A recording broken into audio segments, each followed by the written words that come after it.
শুভ সন্ধ্যা। Modak trainer একাডেমির পক্ষ থেকে আমি সৌরদীপ অধিকারী সকল সম্মানিত অতিথি, প্রিয় শিক্ষক শিক্ষিকা এবং প্রিয় অংশগ্রহণকারীদের আন্তরিকভাবে স্বাগত জানাই। আজ আমরা একত্রিত হয়েছি একটি অত্যন্ত গুরুত্বপূর্ণ বিষয়, প্রকৃতি ও আমাদের ভবিষ্যৎকে কেন্দ্র করে। বর্তমান সময়ে এই বিষয়টি আমাদের সকলের কাছেই অত্যন্ত প্রাসঙ্গিক এবং অর্থবহ, এবং আজকের এই আলোচনা থেকে আমরা নতুন করে ভাবতে শিখব, এই আমাদের দৃঢ় বিশ্বাস।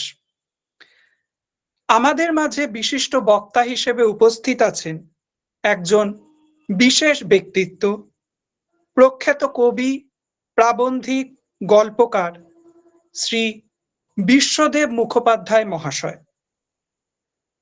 তিনি বাংলা সাহিত্যের একজন অগ্রগণ্য কবি এবং বহুমুখী প্রতিভার অধিকারী ব্যক্তিত্বও বটে। তার বিস্তৃত পরিব্যাপ্তি স্পর্শ করে গেছে কবিতা, দর্শন, বিজ্ঞান, সঙ্গীত থেকে সেই ঈশ্বর পর্যন্ত। তিনি পদার্থবিজ্ঞানের ছাত্র ছিলেন এবং বিভিন্ন সময়ে তার বিভিন্ন গবেষণাপত্র দেশে বিদেশের নামি দামি পত্রপত্রিকায় প্রকাশিত হয়েছে। তিনি প্রখ্যাত সাহিত্যিক তারাশঙ্কর বন্দ্যোপাধ্যায়ের দৌহিত্র হিসেবেও বিশেষভাবে সুপরিচিত। এছাড়াও আকাশবাণীর জনপ্রিয় অনুষ্ঠান গানের ভেলায় তার বিশ্লেষণাত্মক আলোচনা দীর্ঘদিন ধরে শ্রোতাদের মুগ্ধ করে রেখেছে। তার রচিত গ্রন্থের সংখ্যা 50-এরও বেশি, যেখানে কবিতা, গল্প, সঙ্গীত ও দর্শনের মতো নানা বিষয়ে তার গভীর চিন্তার এবং মননের প্রকাশ ঘটেছে। মোদক ট্রেনার একাডেমির পক্ষ থেকে মাননীয় বক্তা শ্রী বিশ্বদেব মুখোপাধ্যায় মহাশয়কে সশ্রদ্ধ অভিবাদন জানাই এবং একই সঙ্গে ওনাকে আন্তরিক অনুরোধ করছি ওনার আজকের এই বক্তব্য শুরু করার জন্য। সবাইকে ধন্যবাদ।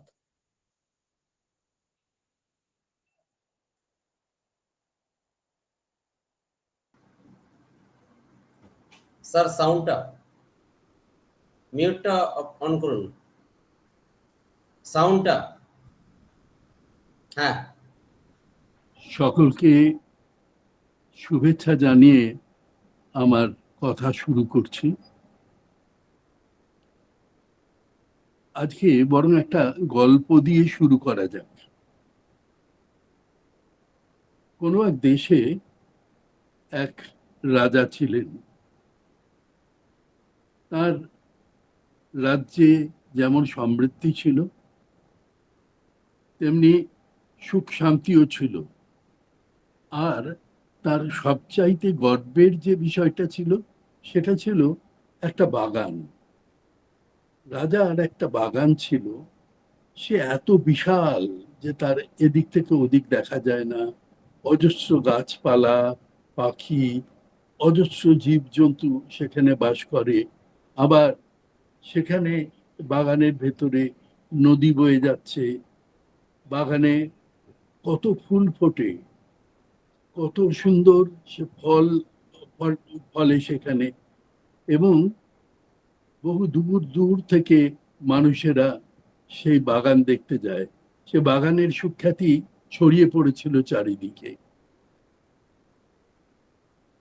কিন্তু রাজা সেই বাগানে কখনো যান না। বাগান দেখাশোনা করতো এক মালি। সে বুড়ো হয়েছে, তার এইটাই দুঃখ ছিল যে রাজা একদিন এলেন না। এই কথা রাজার কানে যেতে একদিন রাজা বললেন, ঠিক আছে, আমি যাব অমুক দিন। রাজা এলেন, এসে বাগান দেখলেন একেবারে সত্যি এই যেমন বর্ণনা দিলাম একটু আগে, সেই রকম অতি সুন্দর একটি বাগান। সেখানে কলকল করে নদী বয়ে যাচ্ছে, ঝর্ণা বয়ে যাচ্ছে, সেখানে কত পাখি গান করছে, কত রকমের জীবজন্তু, প্রজাপতি উঠছে, মৌমাছি উঠছে। সেই সৌন্দর্যের আর ও কি আর ভাষায় বর্ণনা করার মতো জিনিস? সে যাই হোক, সেখানে গিয়ে রাজা খুব খুশি, কিন্তু একটা বিষয় তার খুব ভালো লাগলো না। তিনি বেশ রাজকীয় মেজাজেই বললেন, "তো মালি, তুমি যে এত টাকা নাও এখানে, এই যে বাগান দেখাশোনার যে দায়িত্ব, সেটা ঠিক মতো পালন করো না তো?" তা মালি বলল, "মহারাজ, কি অপরাধ হলো বলুন?" তখন বললেন যে, "আচ্ছা, এই যে বাগানের নিচে এত এইসব শুকনো পাতা পড়ে আছে, এত আবর্জনা শুকনো পাতার, এগুলোকে পরিষ্কার করো না যে?" তা উম, মালি কি বলবে, রাজার মুখের উপরে কথা বলতে পারেন? বললে, "না, ওগুলোতে বাগানের উপকার হয়।" বলে, "একদম বাজে তর্ক করবে না, ওই বাগান পরিষ্কার করে ফেলো, সমস্ত শুকনো পাতা সরিয়ে ফেলো।" তারপর বহুকাল কেটে গেছে, আর রাজা আসে না। কিন্তু রাজা শুনতে পেলেন যে বাগানের আর সেই সৌন্দর্য নেই, কিছু না, মালির কাজ করে না, সেই সৌন্দর্য চলে গেছে। তখন একদিন রাজা আবার সশরীরে এসে হাজির হলেন। সে বহু বছর পরে এসে হাজির হয়ে বললেন যে, "কি ব্যাপার, এ কি দশা? সেই নদীর কলতান নেই, পাখির গান নেই, মৌমাছি নেই, প্রজাপতি নেই, এ কি বাগান? বাগানের এরকম দশা হলো কি করে? মাটি শুকিয়ে গেছে।" তখন ওই মালি খুব বিনীতভাবে বললেন যে, "মহারাজা, আপনি যে পাতা পরিষ্কার করতে বললেন, এ তারই ফল।" বলে, "সেটা কিরকম?"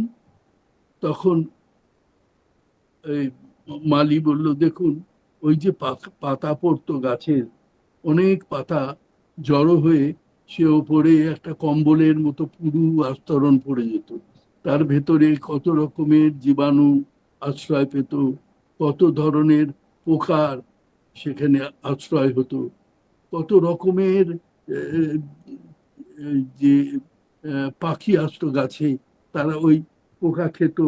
আহ, সেসব আরো ভেতরে যে কত কি হতো, সে কি আর আমি সব জানি? তবে সেই পাতা পরিষ্কার করে ফেলার ফলে যা হলো, সেটা হচ্ছে যে পাখিরা আসে না আর। পাখিরা এলে পাখিরাও কিন্তু পরাগ মিলনে সাহায্য করে, পাখিরা আসে না, মৌমাছিরাও আসে না, প্রজাপতিও আসে না।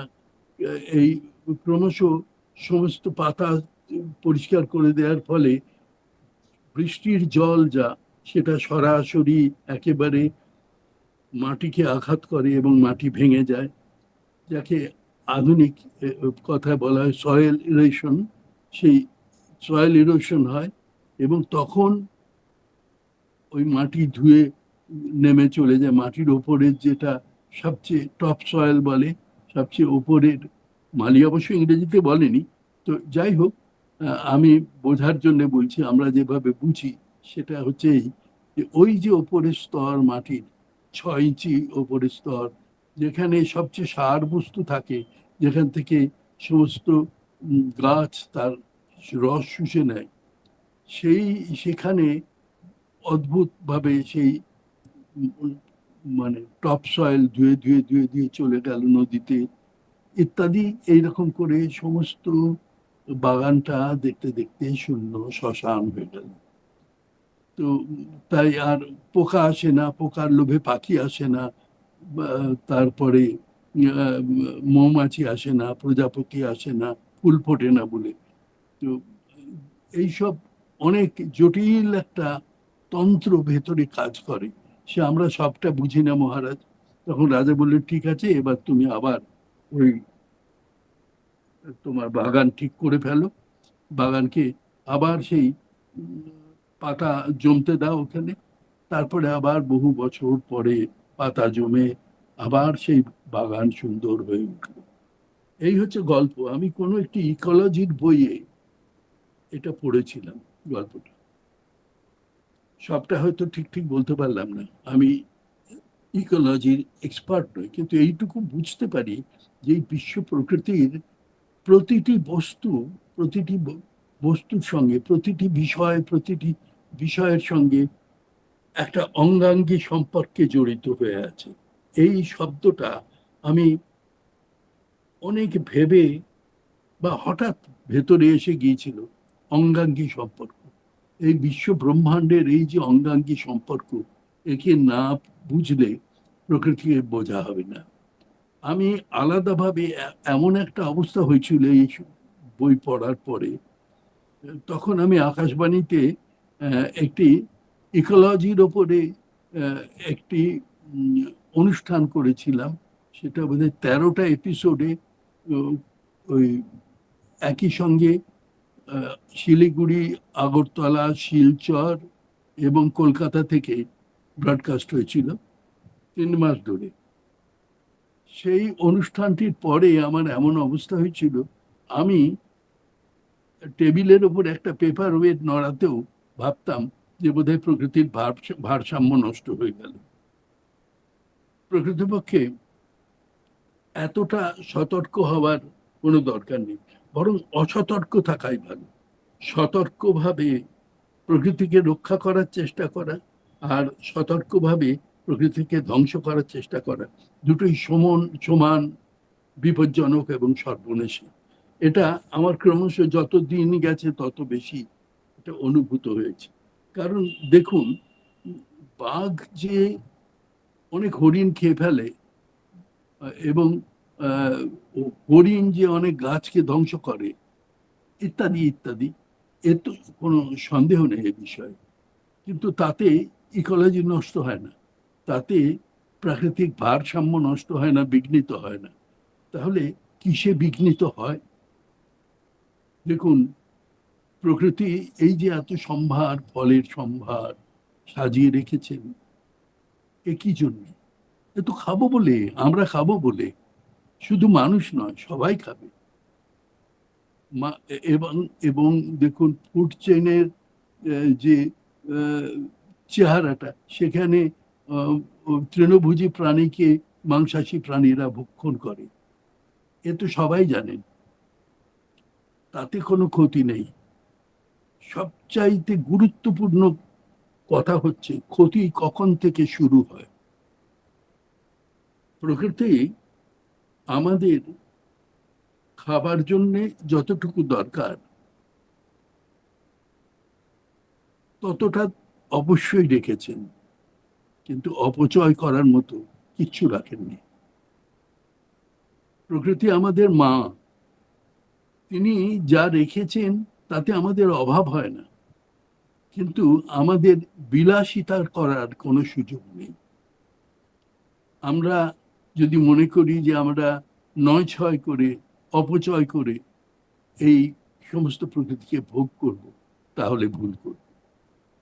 এখন কথা হলো, এই বিশ্ব প্রকৃতির সঙ্গে আমাদের এই যে সম্পর্কটা, এটা নিয়ে এখন অনেক ভাবনা চিন্তা করছেন বিজ্ঞানীরা, অনেকেই করছেন। আমি প্রকৃতির সঙ্গে আমাদের যে সম্পর্ক তার কথা বললাম। প্রকৃতির সঙ্গে বিজ্ঞানের কি সম্পর্ক? বিজ্ঞান তো বিশ্ব প্রকৃতিকে জানারই একটা পথ,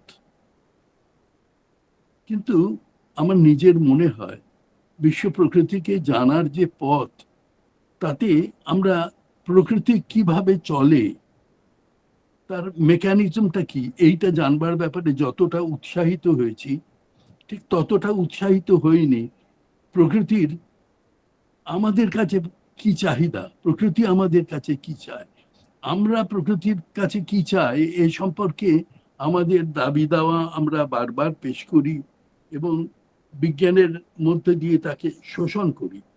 কিন্তু প্রকৃতিরও তো আমাদের কাছে কিছু চাওয়ার থাকতে পারে। আমি আরো বড় অর্থে বলি যে জীবনেরও আমাদের কাছে তো কিছু চাওয়ার আছে, নাকি আমরাই শুধু জীবনের কাছে চাইব?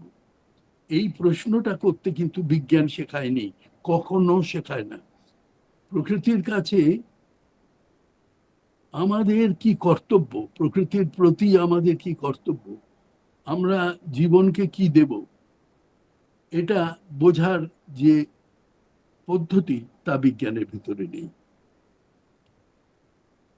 আসলে প্রকৃতির যে, বা আমি আরো একটু ব্যাপক অর্থে জীবন বা সমগ্রতা কথাটা ব্যবহার করব। এই সমগ্রতার সঙ্গে আমাদের একটা অঙ্গাঙ্গী সম্পর্ক আছে। অদ্ভুত ব্যাপার দেখুন যে এই আমি ব্যক্তি বিশেষ হিসেবে নিজেকে প্রকৃতির অন্তর্গত বলে মনে করি, অথচ প্রকৃতিকেও আমি যে দর্শন করি তা তো আমার ভেতরেই। ফলে তো প্রকৃতিও আমার ভেতরে আছেন এবং আমিও প্রকৃতির ভেতরে আছি। গাণিতিক যে শ্রেণী তত্ত্ব বা সেট থিওরি, তাতে দুটি শ্রেণী, যার যার মধ্যে ধরুন অনেকগুলি জিনিস ধৃত হয়ে আছে।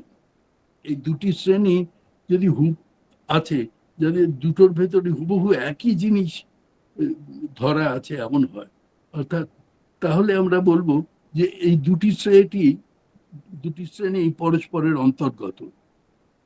তো আমাদের এই যে বিশ্ব প্রকৃতি, এই বিশ্ব প্রকৃতি অন্তর্গত যেমন আমরা, তেমনি আমাদের ভেতরেও কিন্তু বিশ্ব প্রকৃতি অন্তর্গত হয়ে আছে। কিভাবে? বিশ্ব প্রকৃতি যদি থাকতো এবং আমরা না থাকতাম, তাহলে আমরা বিশ্ব প্রকৃতির অস্তিত্ব জানতেই পারতাম না। ফলে আমি যাকে বিশ্ব প্রকৃতি বলি, সে আমার অন্তর্গত বিশ্ব প্রকৃতির যে ছবি, তাকেই প্রকৃতি বলে চিনি আমি। সেই প্রকৃতিকেই আমি প্রকৃতি বলি। সেই প্রকৃতি আমার অন্তর্গত হয়ে আছে। আবার সেই প্রকৃতি যেহেতু সেই প্রকৃতির অন্তর্গত, তার মধ্যে আমিও আছি। এইভাবে প্রকৃতি, বিশ্ব প্রকৃতি এবং আমি শ্রেণীতত্ত্বের নিয়ম অনুসারে বলতে গেলে একই, অভিন্ন। আমাদের পৃথক করা যায় না। দুটি শ্রেণীর মধ্যে কোনো পার্থক্য নেই। আমাদের যারা পূর্বসূরি, যারা ব্রহ্মবাদ আমাদের শিখিয়েছিলেন, আমি ব্রহ্মবাদ কথাটি বলছি এই জন্যে যে ব্রহ্মকে একটি থিওরি হিসেবে যদি তত্ত্ব বলি, তাও তত্ত্বও বলতে পারি। ব্রহ্মকে যদি তত্ত্ব বলে জানি, তাহলে তাও আমাদের শিখিয়েছিলেন আমাদের পূর্বপুরুষেরা। বেদান্তে শঙ্করাচার্য তার মায়াবাদে আমাদের শিখিয়েছেন যে ব্রহ্ম হচ্ছে ঈশ্বরের একেবারে নির্বিকার, নির্বিকল্প রূপ। আমি হঠাৎ কেন এই প্রসঙ্গে এলাম?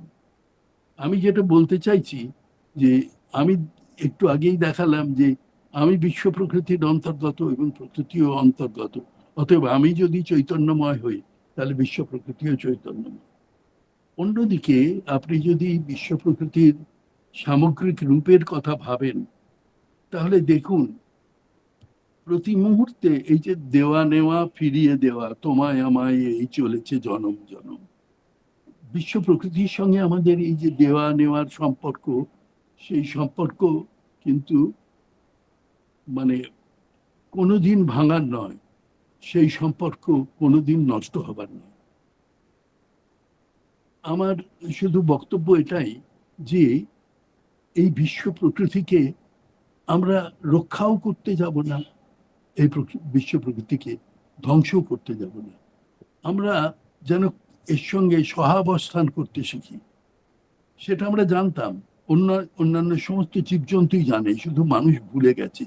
মানুষ খুব ক্ষুদ্রভাবে ব্যক্তি স্বার্থকে দেখছে, যদিও ব্যক্তি স্বার্থ বলে আসলে কিছুই থাকতে পারে না। কারণ যদি আমার পারিপার্শ্বিক দূষিত হয়ে যায়, যেটা এখন দেখছি আমরা চারিদিকে যুদ্ধ বিগ্রহ ইত্যাদি, এই যুদ্ধ বিগ্রহ আমাদের শেষ করে ফেলতে পারে। কিন্তু আমাদের এই যে সমগ্রের ভেতরে আমাদের অস্তিত্ব, একে বাঁচিয়ে রাখা, একে টিকিয়ে রাখার যে সচেতন প্রচেষ্টা, সেটা খুব বিপজ্জনক। প্রত্যেকেই ভাবছে যে আমি যে কাজ করছি সেটা খুব ভালোর জন্য করছি।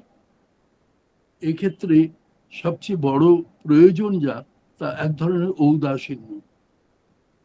এই বিশ্ব প্রকৃতিকে ভালোবাসতে শিখতে হবে, এই বিশ্ব প্রকৃতিকে চিনতে হবে গভীরভাবে, নিজের আত্মীয় বলে, নিজের পরমাত্মীয় বলে।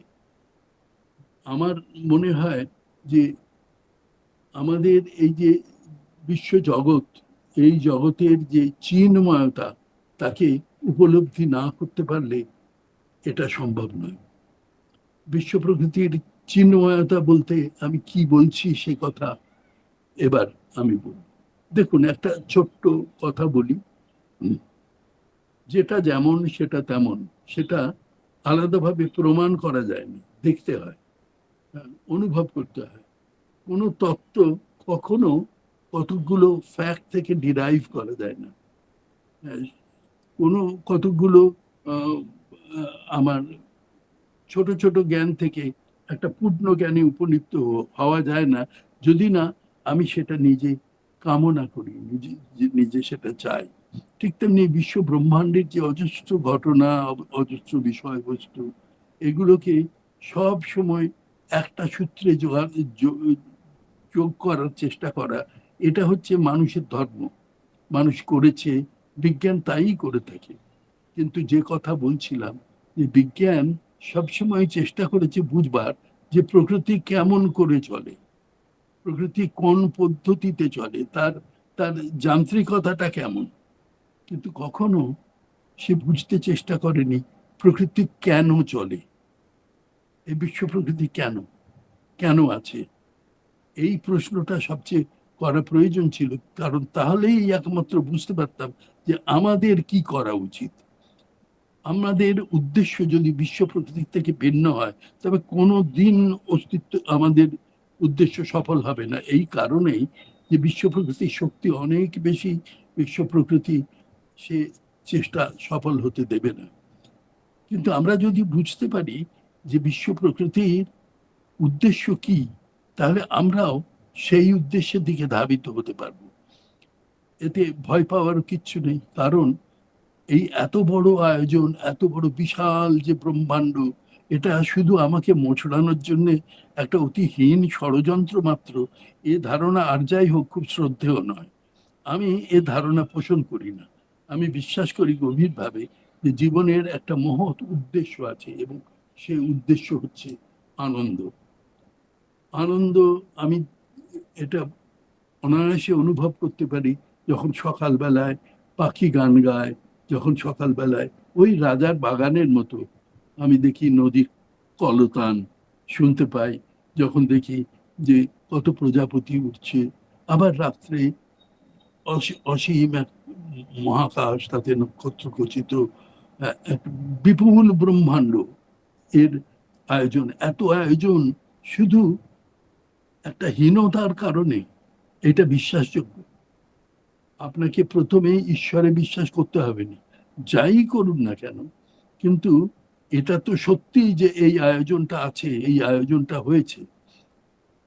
এই আয়োজনের কথা বললেই কি একটা উদ্দেশ্যের কথা মনে হয় না? বহু বিজ্ঞানীও এরকম বলছেন যে এই সামগ্রিক এত বড় আয়োজনটা যে একটা জাস্ট স্ট্যাটিস্টিক্যাল একটা ফ্লাকচুয়েশন, একটা বাই চান্স ঘটে গেছে, এই বিশ্বাস কখনোই গ্রহণযোগ্য নয়। তো আমি নিজে বিশ্বাস করি না, এবং আমার মনে হয় যে খুব সেন্সিবল কোনো মানুষও সেটা বিশ্বাস করবে না যে বাই চান্স ঘটে গেছে। যদি বলেন যে না, এগুলো সবই চলছে বিজ্ঞানের নিয়মে, বেশ, তাই মানলাম। তাহলে এবার আমার প্রশ্ন হচ্ছে, আবার প্রশ্ন আমি তো করতেই পারি, যদি প্রশ্ন করা হয় যে ব্রহ্মাণ্ডটা কেন হলো, ব্রহ্মাণ্ডটা কি করে হলো, তাহলে আমি এই প্রশ্ন করতে পারি বিজ্ঞানের নিয়মে কেন চলছে। এই বিশ্ব জগতের সমস্ত বিষয়বস্তু যা আছে তা বিজ্ঞানের নিয়ম অনুসরণ করে কার নির্দেশে? তাকে কে বলে দিল, একটি বস্তুকে কে বলে দিল যে আলোর গতির থেকে বেশি গতিতে ছুটবে না? একটি বস্তু কণা ছুটে যাচ্ছে, সে ধাক্কা খেলো আরেকটি বস্তুর সঙ্গে, এবং কে বলে দিচ্ছে যে তুমি সবসময় ওই ভরবেগ বা মোমেন্টামকে কনজার্ভ করবে? কে বলছে? থার্মোডাইনামিক্সের যে নিয়ম, সেই নিয়মগুলোকে কে বলছে যে এগুলোকে মানতে হবে?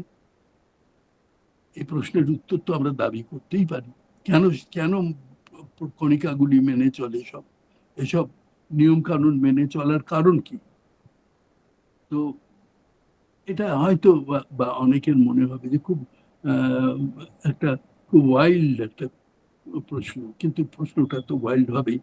বিশ্ব জগৎটা এত বিপুল বিরাট, আমরা সব সময় কিছু একদম বলবো যে বাঁধা ধরা ছকে বাঁধা কিছু প্রশ্নের মধ্যেই সীমাবদ্ধ রাখবো কেন আমাদের? আমি প্রকৃতপক্ষে বলছি যে এসব প্রশ্নগুলো আমার ছিল, এখন তেমন ভাবে আর নেই। নেই এই কারণেই যে আমি জানি যে বিশ্ব ব্রহ্মাণ্ড কোনো জীবিত বিষয় নয়, কোনো এই দুঃখিত মৃত বিষয় নয়, এটি একটি জীবন্ত বিষয়। বিশ্ব ব্রহ্মাণ্ডের একটা সমগ্রতা আছে এবং সে সমগ্রতার ভেতরে একটা গভীর চিন্ময়তা আছে।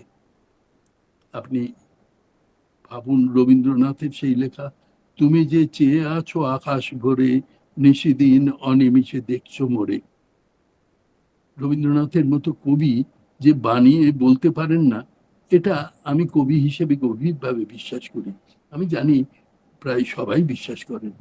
বানিয়ে বলে কখনো কবিতা লেখা যায় না। কবির ভাবে এলো আর লিখে দিলেন, এইরকম লেখাকে কবিতা বলা যায় না, অন্তত রবীন্দ্রনাথের কবিতা এরকম হয় না।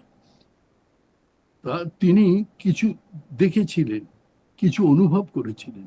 আমি নিজে কয়েকটি উদাহরণ দেব, যা বিজ্ঞান থেকে ক্রমশ বোঝা যাবে যে বিজ্ঞান কিন্তু আমাদের বিজ্ঞানের জ্ঞান একটা অদ্ভুত ধরনের অনিশ্চয়তার দিকে ঠেলে দেয়, যেটা কোয়ান্টাম মেকানিক্সে খুব বেশি আলোচিত।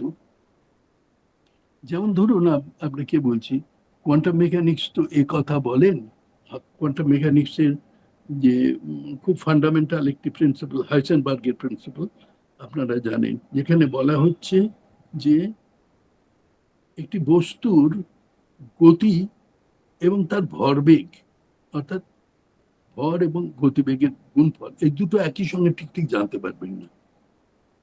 এবং তাতে কি যায় আসে? যদি না জানতে পারি তাতে কি যায় আসে? যায় আসে।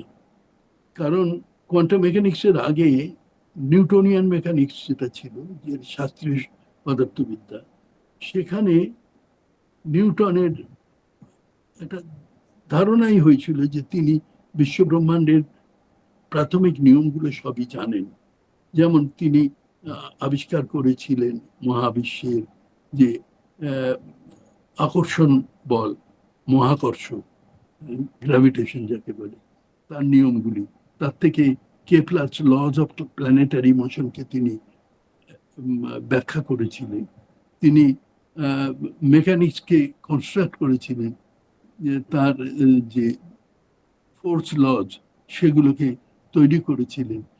করে তিনি অদ্ভুতভাবে তার অন্তত তখনকার জ্ঞানের প্রেক্ষিতে তিনি এমন একটা সায়েন্টিফিক সিস্টেম তৈরি করেছিলেন যেটা ক্লোজড, অর্থাৎ আমাকে যদি ডেটাগুলো দেওয়া হয়, then I can explain everything of what belongs to science.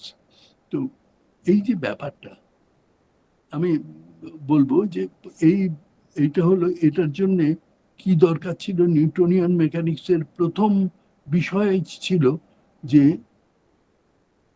ভর, বেগ এবং অবস্থান, এই দুটো যদি আমি জানি। আয়োজনটা এরকম ছিল যে যদি আমি বিশ্ব ব্রহ্মাণ্ডের প্রতিটি কণার অবস্থান এবং ভরবেগ একই সঙ্গে জানতে পারি কোনো একটা বিশেষ মুহূর্তে, তাহলে অনাদি অনন্তকালের ব্রহ্মাণ্ড আমার একেবারে নখদর্পণে এসে যাবে। এটা নিউটনের ধারণা ছিল, কিন্তু কোয়ান্টাম মেকানিক্স এই ধারণাটাকে ভেঙে দিল। অর্থাৎ আমার কোনো বৈজ্ঞানিক জ্ঞানই কখনোই যথেষ্ট নয় এই আদিগন্ত প্রসারিত বিশাল অনন্ত ব্রহ্মাণ্ডের সমগ্রতাকে নিয়মে বেঁধে ফেলা পক্ষে যথেষ্ট নয়। কিরকম না, নিউটন বলছেন যে যদি আমি ভর আর অবস্থান এবং ভরবেগ জানতে পারি প্রতিটি কণিকা, তাহলে আমার বিশ্ব ব্রহ্মাণ্ডকে, অনাদি অনন্তকালের ব্রহ্মাণ্ডকে জানা কোনো সমস্যা হবে না। কিন্তু কোয়ান্টাম মেকানিক্স হাইসেনবার্গের প্রিন্সিপাল বলছেন যে তুমি কখনোই একটি কণার অবস্থান এবং ভরবেগ একটা বিশেষ মুহূর্তে সঠিকভাবে জানতে পারো না। এটা কন্ট্রাডিক্টরি। তিনি কেন বললেন এই কথা? সহজ একটু উদাহরণ দিই, এর গাণিতিক দিক বাদ দিই। আসলে আলো হচ্ছে এক ধরনের অতি দ্রুতগামী কণিকার মতো, যাকে ফোটন বলা হয়। আলোর কোয়ান্টাম থিওরিতে ম্যাক্স প্লাঙ্ক বলছেন যে এটি একটি তরঙ্গের যে আলোক তরঙ্গও বটে, আবার কণাও বটে। তো আলোক তরঙ্গের যে যে কম্পাঙ্ক, সেটা যত বেশি হবে আলোর শক্তি তত বেশি হবে। কম্পাঙ্ক বেশি হওয়া মানে আমার ওই কি বলে তরঙ্গ দৈর্ঘ্য কম হওয়া, হ্যাঁ কম হওয়া। আর তরঙ্গ দৈর্ঘ্য বেশি হওয়া মানে তরঙ্গ দৈর্ঘ্য বেশি হওয়া মানে কম্পাঙ্ক কম হওয়া। তো আমার যত কম্পাঙ্ক বেশি হতে হবে তরঙ্গ দৈর্ঘ্য তত বেশি হতে হবে। তো আমি যদি একটি বস্তুকে বেশি কম্পাঙ্কের আলো দিয়ে দেখতে হবে, তো কণাটা কোথায় আছে এটা দেখার উপায় কি? আলো দিয়ে আমি দেখব। আলো যদি কণাটাকে আঘাত করে, তাহলে আলোর নিজের যেহেতু একটি ভরবেগ আছে, অতএব সে ওর ভরবেগকে বদলে দেবে এবং অবস্থানকেও বদলে দেবে। আবার আমি যদি খুব বেশি কম্পাঙ্কের নিই, তাহলে আলোর ভরবেগ এত বেশি হবে যে সে ওই কণাকে অনেক বেশি বিচলিত করবে। উল্টোটা ভাবুন, যদি আলোর বেশ আমরা একটু কি বলে কম তরঙ্গ দৈর্ঘ্যের নিলাম, তাহলে তো এটা হলো। আর যদি বেশি তরঙ্গ দৈর্ঘ্যের নিই, তাহলে কি হবে? তাহলে হবে সে কণার এত বড় হবে, তরঙ্গ দৈর্ঘ্য বড় হয়ে গেলে কোন জায়গায় যে সেটা আছে সেটাই ঠিক ধরতে পারবো না। সমুদ্রের জল দিয়ে একটা বালি কোথায় আছে এটা কি মাপা যায়? তার জন্য ছোট্ট তরঙ্গ দৈর্ঘ্য লাগে। আবার একটি কি বলে বড় পাথরকে আমার মাপতে গেলে আমার সমুদ্রের তরঙ্গ দৈর্ঘ্য লাগে ইত্যাদি। এখন মোট কথা হচ্ছে যে আমাকে আমার কিছুতেই মানে একটা প্র্যাকটিক্যালি এটা মাপা যাবে না। এই এর প্রভাব সুদূর প্রসারী। নিউটনীয় যে বলবিদ্যা, সেই বলবিদ্যায় আমাদের বলছে যে আমরা কোনো একটা বিশেষ মুহূর্তে দাঁড়িয়ে সারা ব্রহ্মাণ্ডকে ঠিক ঠিক জানতে পারি যদি প্রতিটি মুহূর্তে সমস্ত কণিকার অবস্থান এবং ভরবেগ জানতে পারি। কিন্তু কোয়ান্টাম মেকানিক্স বলছে না, আমার একটা অনিশ্চয়তা থাকবেই। এই মুহূর্তে আমি যা দেখছি, পরের মুহূর্তে কি হবে সেটা আমি বলতেই পারি না, কারণ এই মুহূর্তটাই আমি ঠিক মতো জানতে পারি না বৈজ্ঞানিক পদ্ধতিতে। আমি এই বিষয়ে আর খুব বেশি বলবো না। হয়তো আমি বুঝতে পারছি আমি একটু বিজ্ঞান ভালোবাসি বলে একটু বেশি বলে ফেলছি, কিন্তু আর বেশি বলছি না। আমি শুধু এইটুকুই বলছি, যেটা বৈজ্ঞানিক সত্য, যে বৈজ্ঞানিক জ্ঞান কখনোই আমাকে একটা সম্পূর্ণতার দিকে নিয়ে যেতে পারে না বিশ্ব জগতের। কিন্তু এই যে জ্ঞানের অপূর্ণতা, এর মানে কি? আমি জানতে পারি না, অথচ ধরুন একটা পার্টিকেল বা একটা কণিকাকে আমি আঘাত করলাম, একটা কণিকা, সেটা ঠিক কোথায় যাবে আমি বলতে পারি না, কিন্তু কোথাও তো একটা যাবে সে, আমি বলতে না পারি। হু ডিটারমিনস ইট? কে ঠিক করে এটা? কিভাবে ঠিক হয়? এই যে অনিশ্চয়তা, জ্ঞানের এই অনিশ্চয়তা, এটা কিসের দিকে অঙ্গুলি নির্দেশ করে, কি বোঝায় আমাদের? আমরা কোনো কিছু একেবারে নিশ্চিতভাবে বলতে পারি না ভবিষ্যৎটা, এর মানে খুব গভীর। আমি আরেকটা ছোট্ট উদাহরণ দিই। সেটা হচ্ছে, মনে করুন একটি ঘরে আমি বসে আছি, এমন সময় দুজন লোক এলেন, হুবহু একই রকম, এবং তারা আমার সঙ্গে কথা বলছেন। একজন বলছেন যে আমি মিস্টার এক্স, আরেকজন বলছেন না আমি মিস্টার এক্স। তো আমি যখন খুব বিহ্বল অবস্থায়, তখন হঠাৎ মনে করুন এক কম্পিউটার কোম্পানি আমাকে ফোন করলেন যে স্যার আপনার কাছে আমরা দুজনকে পাঠিয়েছি, একজন আসল মিস্টার এক্স আর একজন নকল মিস্টার এক্স। তিনি হচ্ছেন ওই যন্ত্র মানব। এখন আমার প্রশ্ন হলো, ঠিক ঠিক হুবহু একই রকম হলে একজন যদি যন্ত্র মানব হয়, তাহলে কি তার সঙ্গে আমাদের কোনো পার্থক্য থাকবে? আমি বলি যে হ্যাঁ, থাকবে। কিরকম না, একজন যন্ত্র মানব যে কোনো একটা নির্দিষ্ট, ধরুন সে সোজাসুজি একটা দেওয়ালের দিকে হেঁটে গেলে সে জানে না কোন দিকে যেতে হবে, হয় বাঁ দিকে নয় ডান দিকে। সে কোন দিকে যাবে সেটা তার নিয়ন্ত্রণে নেই, সেটা ওই যন্ত্রের ভেতরে কোডিফাই করা আছে, তাহলে সে বেঁকে যাবে। সেটা জানেন একজন কম্পিউটার ইঞ্জিনিয়ার। কিন্তু একজন মানুষ, যে সত্যিকারের মানুষ, তার কিন্তু চয়েস আছে। গণিতে অ্যাকশন অফ চয়েস বলে একটি রহস্যময় একটি বলবো যে অ্যাকশন আছে। সেটা হচ্ছে যে আমার নির্বাচনের জন্য একটা অ্যাকশন দরকার হয়, একটা চয়েস দরকার। এখন এই মানুষের কিন্তু কোনো অ্যাকশন অফ চয়েস নেই। সে কোনো একটা জায়গায় গিয়ে হয়তো সোজা একটা ল্যাম্পপোস্টের সামনে গিয়ে দাঁড়ালে একদম সিমেট্রিক্যালি, তাহলেও তার একটা অধিকার থাকে, সে হয় বাঁ দিকেও যেতে পারে, ডান দিকেও যেতে পারে। আমরা বলতে পারবো না, সেটা কোনো কম্পিউটার ইঞ্জিনিয়ার বলতে পারবে। তাহলে কে বলতে পারবে? যিনি যিনি যাচ্ছেন তিনি যদি চিন্ময় হন, চৈতন্যময় হন, যন্ত্র না হন, তাহলে তিনি নিজে জানেন সেটা।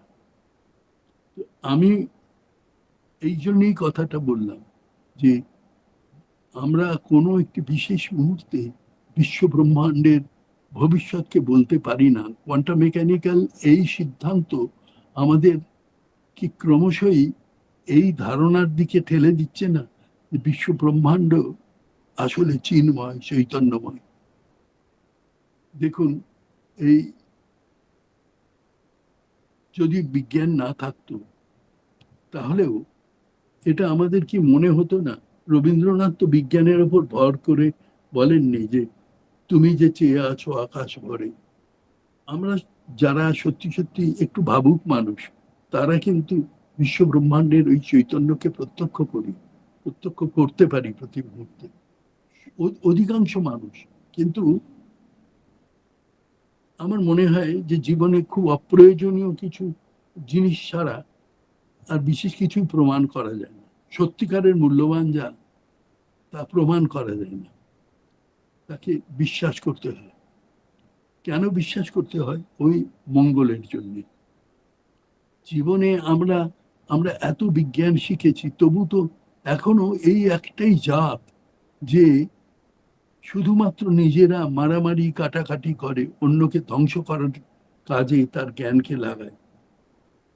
এর থেকে পরিষ্কার বোঝা যায় যে এটা জ্ঞান নয়। আসলে যে জ্ঞান আমাকে নিজেকে বাঁচার শিক্ষা দেয় না, সে জ্ঞান আর যাই হোক প্রকৃত জ্ঞান নয়। আমরা এই যে কথা এক্ষুনি বললাম, যেটা যে আমরা নিজেদের বাঁচাতে পারি না, এটা সবচেয়ে বড় প্রমাণ আমরা প্রকৃতিকে যেভাবে ধ্বংস করছি তার মধ্যে রয়েছে। প্রকৃতি আমাদের ধারণ করে আছে, এবং সেই জন্যে প্রকৃতির ভেতরে গভীরে আমাদের আরো প্রবেশ করা দরকার।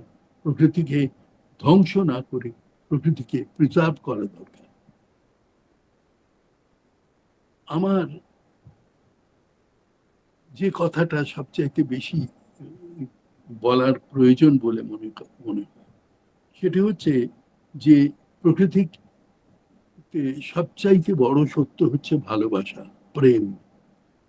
অথচ আমাদের আমি নিজে দেখেছি যে যারা যারা অপ্রেমী তারা সমাজে প্রশংসিত হন এখন, যারা প্রেমিক তারা নিন্দিত হন, যারা শান্তিকামী তারা নিন্দিত হন, যারা জঙ্গি তারা প্রশংসিত হন।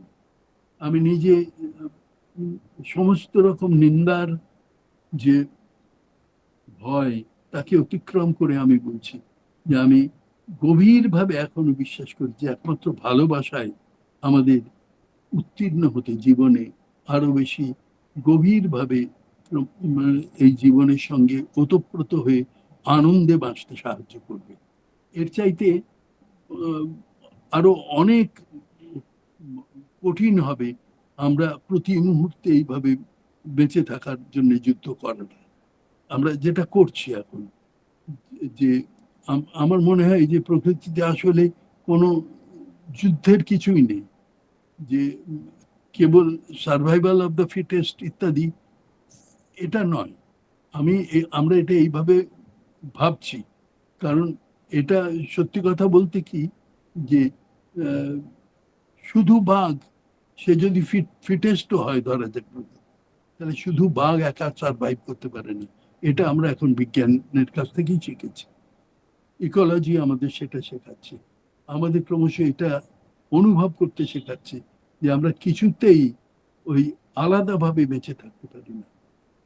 তাহলে কি বলতে চাইছি আমি বলতে চাইছি যে প্রকৃতপক্ষে এই যে প্রথম যে গল্পটা দিয়ে শুরু করলাম, এবার সেই গল্পটার কথা মনে করুন।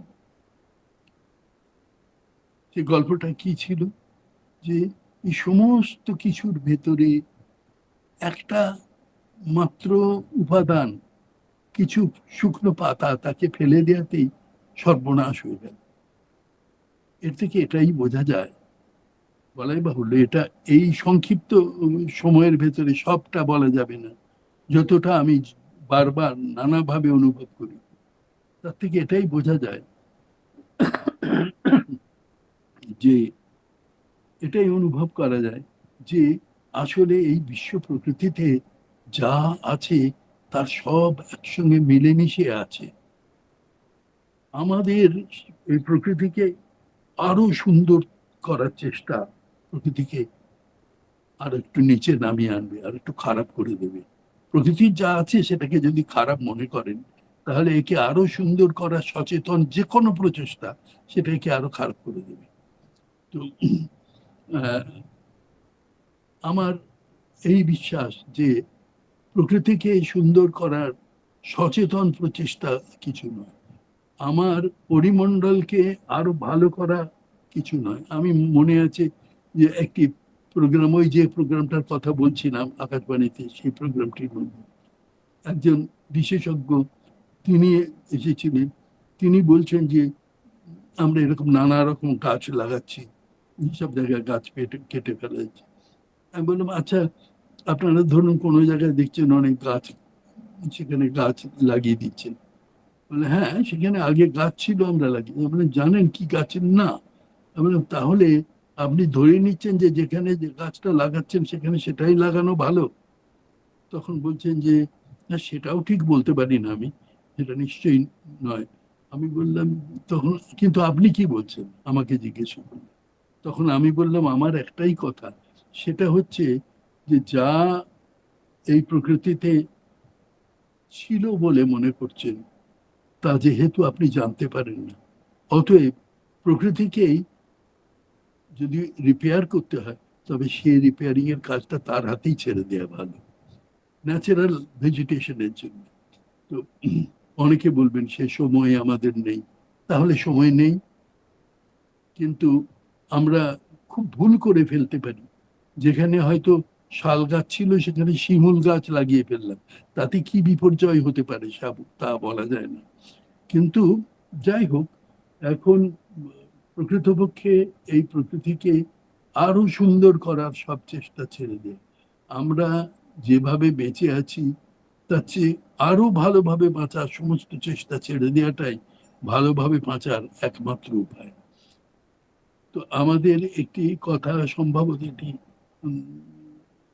ভাগবতেরই কথা, শ্রীমদ্ ভাগবতের, যাবৎ ভ্রিয়ত জঠরং তাবৎ সত্যং হৃদেহিনাং অধিকাং ইয়ো ভিমন্যেতা শাস্তেন দণ্ডমারতি। অর্থাৎ যতটুকুতে উদরের পূর্তি হয় ততটুকুতে দেহির অধিকার, তার চেয়ে বেশি যে আশা করে সে কিন্তু চোর এবং সে দণ্ডের যোগ্য। তো আমরা কিন্তু শুধুমাত্র ওই যে কথা বললাম আগে, বেঁচে থাকার জন্য যতটুকু দরকার ততটুকু যদি আমরা নিজেরা গ্রহণ করতাম, তাতে প্রকৃতি তাতে অন্তত বিচলিত হতেন না।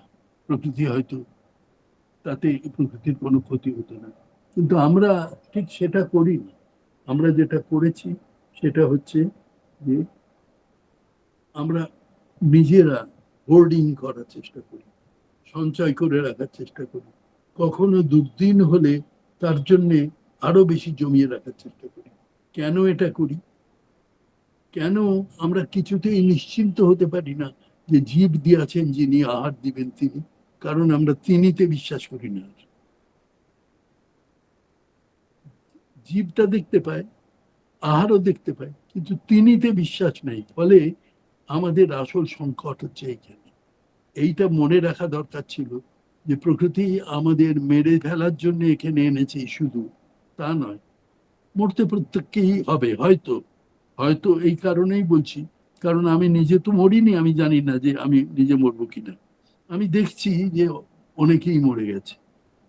আমি ঠিক কট্টর লজিকের ভাষায় যদি বলি, বলবো যে আমার নিজের মৃত্যু আমি তো দেখিনি, কাজে আমি কি করে বলবো যে আমি মারা যাব কিনা। তবে হ্যাঁ, ভেতরে আমিও বিশ্বাস করি। সেটা বিশ্বাস করি কিসে? এটা ডিডাকটিভ লজিক থেকে নয়, ইন্ডাকটিভ লজিক থেকে বিশ্বাস করি যে সকল মানুষ মরণশীল, রাম মরণশীল, শ্যাম মরণশীল, যদু মরণশীল, সকল মানুষ মরণশীল, অতএব আমিও মরণশীল।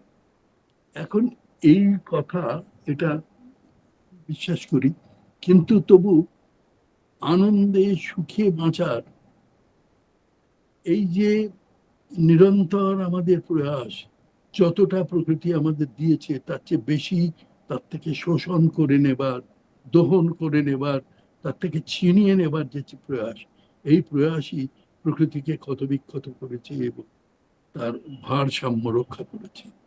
আমরা শুধু সেটাই যে করেছি তাই নয়, মানুষ অন্য সমস্ত জীবকে বঞ্চিত করে নিজে ভালো থাকার চেষ্টা করেছে। মানুষ তার নিজের পোষ্যটিকে ঘরের বিছানায় শুয়ে রাখে, অন্য সমস্ত প্রাণী যারা ওই রাস্তায় ঘুরে বেড়ায় তাদের প্রতি ভ্রুক্ষেপ করে না। এই যে নিজের বলে মনে করা, এই বোধটা, এটা মানুষের সবচেয়ে ক্ষতিকর বোধ। আমি নিজে বলছি না যে এই বোধ আমার নেই, কিন্তু আমি আমি কোনো মহামানব হিসেবে কথা বলছি না, শুধু একজন যুক্তিবাদী মানুষ হিসেবে কথা বলছি। কথা বলতে গিয়ে এটা দেখতে পাই যে এইটা আমাদের সবচাইতে বড় ত্রুটি। কিন্তু এর উপরেও আর একটা বিষয় আছে, সেটা ভালোবাসা। সেই ভালোবাসাতেই কেউ কেউ কুকুর ছানা ধরে এনে রাস্তা থেকে নিয়ে এসে ঘরের ভেতর রেখে পালন করে, বেড়াল পালন করে। পাখি পালন করার ভিতরে একটা নিষ্ঠুরতা আছে, কারণ সে হচ্ছে মুক্ত আকাশের প্রাণী, সে ভালোবাসে না খাঁচায় থাকতে, তাকে আমরা খাঁচায় থাকতে বাধ্য করি। সুতরাং আমার এইটাই মনে হয় যে বিশ্ব প্রকৃতির যত প্রাণী আছে, সমস্ত প্রাণীর সমানভাবে বেঁচে থাকার অধিকার আছে এই পৃথিবীতে। কিন্তু মানুষ এই পৃথিবীর প্রায় অধিকাংশই দখল করে ফেলেছে এইভাবে, যেখানে মানুষের সাধ্যের অতীত এত বড় এই পৃথিবী, যেখানে কোনো মানুষ থাকতে পারে না সেখানে কোনো কোনো প্রাণী বেঁচে থাকে। সেখানে বাঘ আছে, সেখানে হাতি আছে। মানুষের সবচাইতে যেটা বেশি প্রয়োজন ছিল সেটা হচ্ছে এই নিজের ভবিষ্যৎ সুরক্ষিত করার এই ভাবনাটাকে ছেড়ে দেওয়া।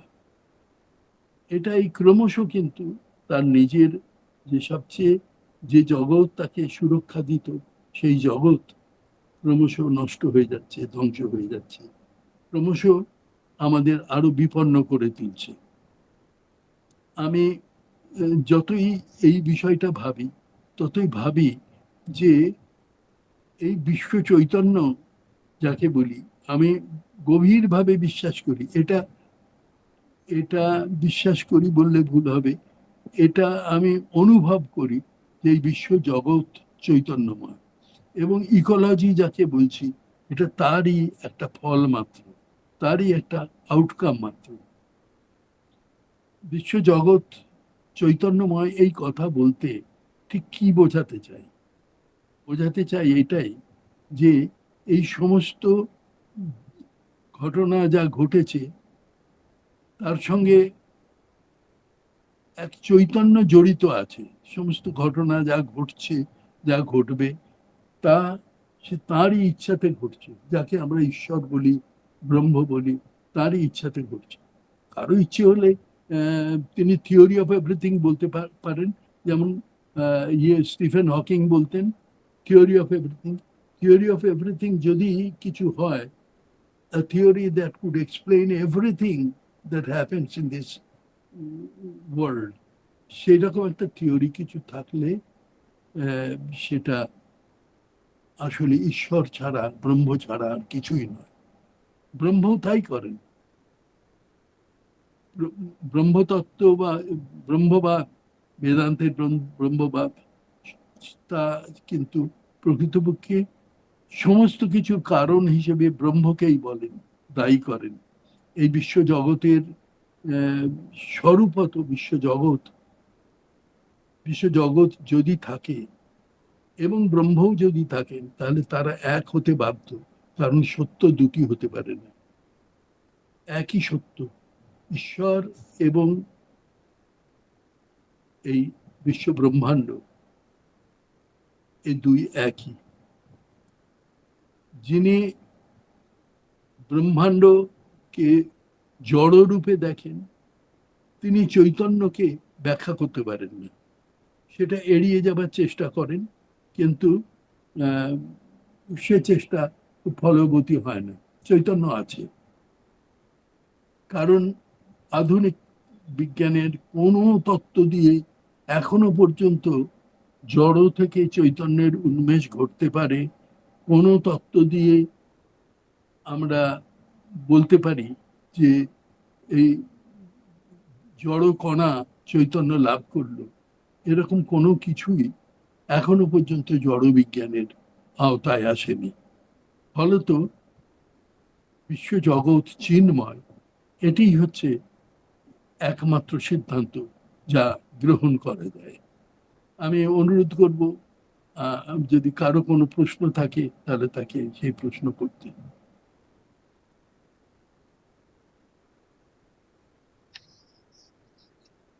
স্যারকে অনেক ধন্যবাদ।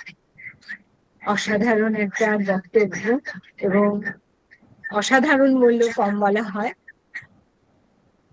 সেই পদার্থ বিজ্ঞান থেকে শুরু করে আধ্যাত্মিকতা, এবং অর্থাৎ আজকের যে বিষয় ছিল প্রকৃতি এবং আমাদের ভবিষ্যৎ, প্রত্যেকটি বিষয়ের মধ্যে সেটা কিভাবে প্রথিত আছে তিনি খুব সুন্দর করে আমাদেরকে বোঝালেন।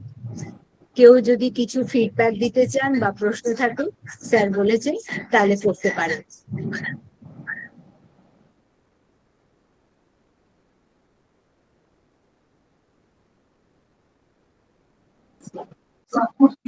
প্রকৃতি থেকে আমি বলছি, প্রকৃতি থেকে আধ্যাত্মিকতা এত মানে স্বচ্ছন্দ আর সুন্দর বিচরণ, খুব ভালো লাগলো আপনার বক্তৃতা শুনে।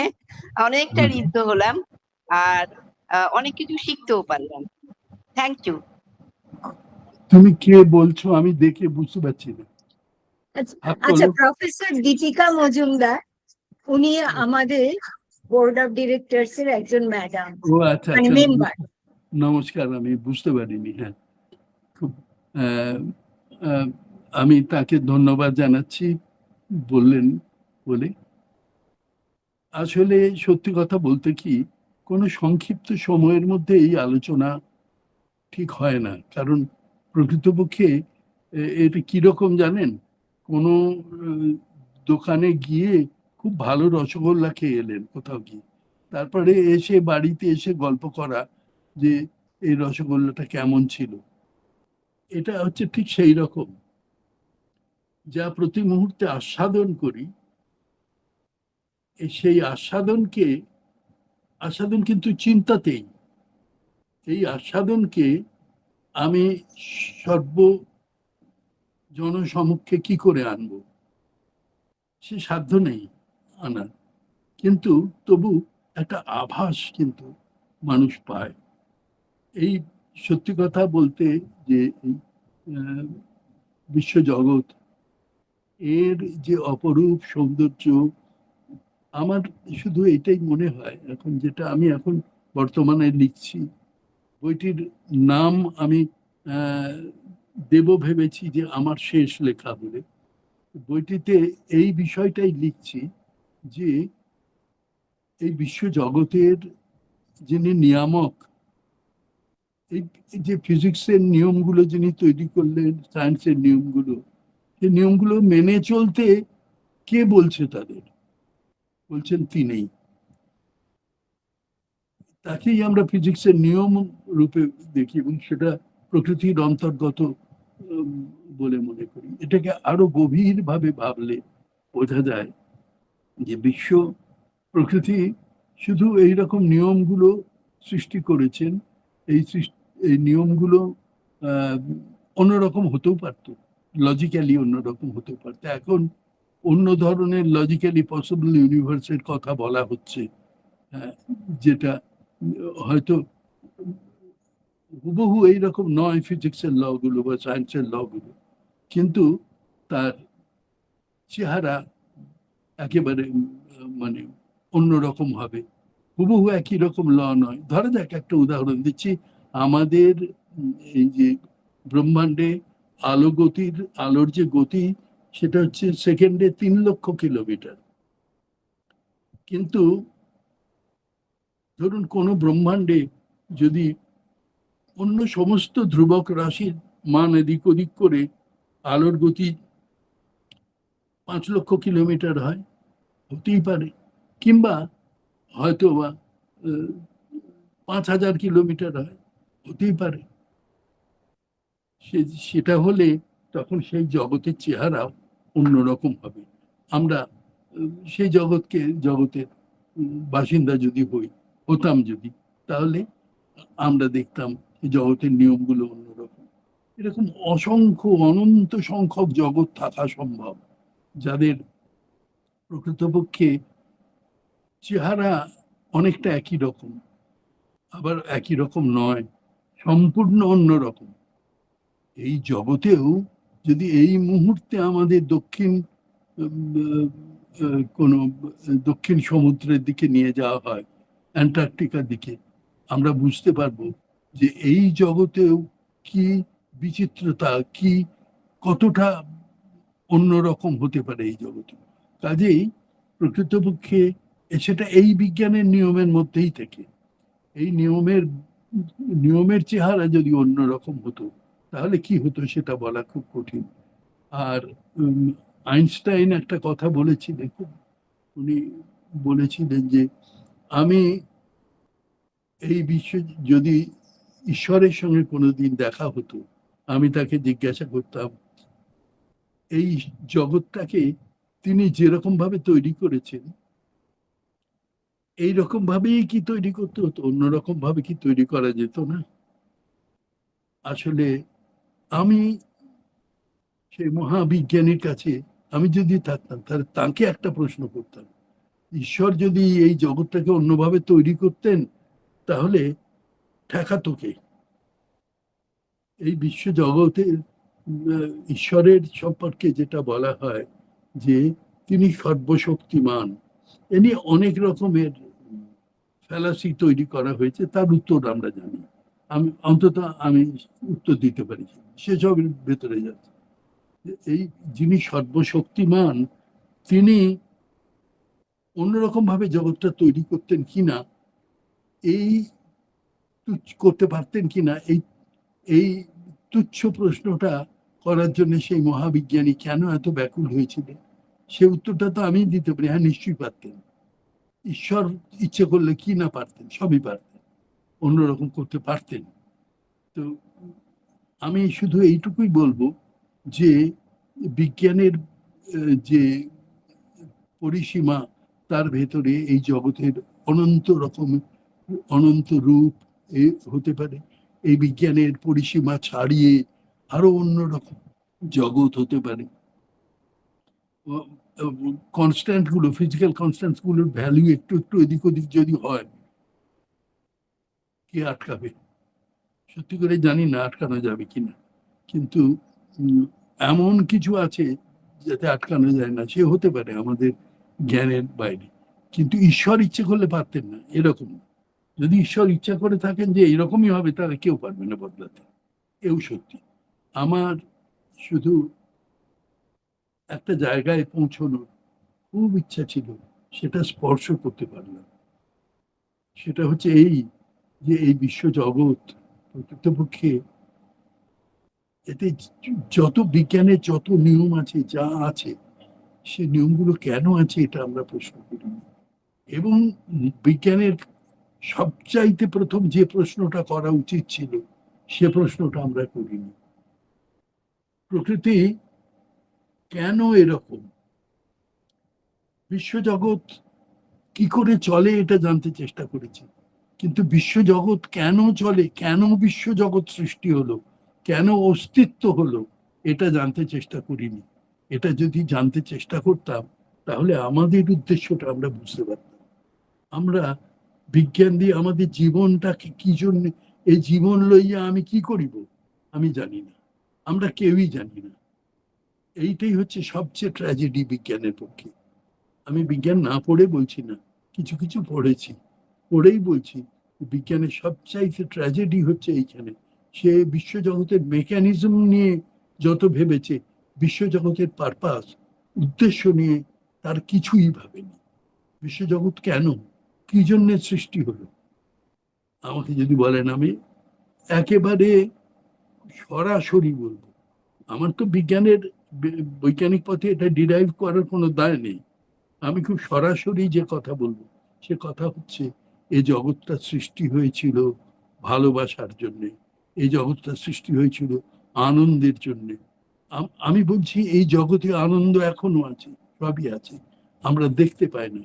আমরা অন্ধ হয়ে গেছি আমাদের নিজেদের কামনায়, বাসনায়। আমরা মানে সব এত প্রাণী পৃথিবীতে পাঠিয়েছেন ঈশ্বর, বলুন তো কেন পাঠিয়েছেন? কুকুরকে পাঠিয়েছেন কুকুর হতে, পাখিকে পাঠিয়েছেন পাখি হতে, বাঁদরকে পাঠিয়েছেন বাঁদর হতে। তারা সব বাঁদর হয়েছে, পাখি হয়েছে, কুকুর হয়েছে, বেড়াল হয়েছে। মানুষ কে পাঠিয়েছিলেন মানুষ হতে, মানুষ আনফর্চুনেটলি মানুষ হতে পারেনি। এইটাই হচ্ছে সবচাইতে বড় সমস্যা। এবং এই সমস্যার উদ্ভব এইখান থেকে, যে আমরা কখনো বুঝতে চেষ্টা করিনি প্রকৃতি আমাদের কাছে কি চায়। প্রকৃতি আমাদের কাছে চায় ভালোবাসা, প্রকৃতি আমাদের কাছে চায় সত্যিকারের বলবো আনুগত্য, আমরা সেটা দিতে পারিনি।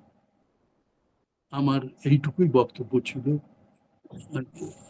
অনেক ধন্যবাদ স্যারকে। এখন আমি আমাদের advisory board member professor Manotosh Dasgupta স্যারকে ডেকে নেব অনুষ্ঠানটা সমাপ্তি। নমস্কার সবাইকে, নমস্কার শ্রী দেবব্রত বন্দ্যোপাধ্যায়কে। সুন্দর একটি উপস্থাপনা, বিজ্ঞান, কাব্য, দর্শন, আধ্যাত্মিকতা সমস্ত মিলিয়ে অতি সুন্দর। আমার যেটি মনে হয় সেটি হচ্ছে যে মানুষ নিজেও তো প্রকৃতির একটি গুরুত্বপূর্ণ নয়, অবিচ্ছেদ্য অংশ এবং উপাদান। নিশ্চয়ই।